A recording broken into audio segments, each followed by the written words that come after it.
जहेज एक लानत कैसे हुई?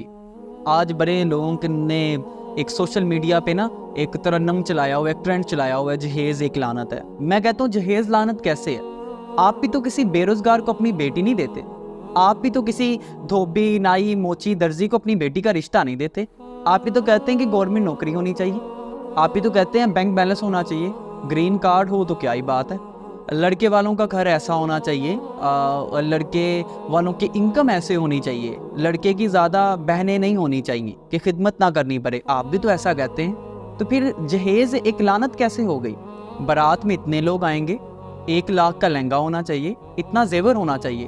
तो फिर जब लड़के वाले वलीमे पे 10 लाख लगा रहे हैं तो फिर आप किस चीज़ का रोना रोते हैं? हमारे लड़के शादी के लिए अच्छी नौकरी, अच्छी इनकम, अच्छी गाड़ी और अच्छा घर, इन सब का इंतजाम करती हैं, सारी डिमांडें पूरी करते हैं। तो फिर लड़की वालों को भी डिमांडें पूरी करनी चाहिए। फिर जहेज तो लड़की वालों को भी देना चाहिए। अगर जहेज एक लानत है ना, तो मुंह मांगा जेवर लेना भी एक लानत है। मैं तो कहता हूँ कि इन दोनों लानतों को ख़त्म करना चाहिए। आज लड़की के लिए अगर मसाइल है ना, तो लड़के के लिए भी माशरा गुले गुलजार तो नहीं।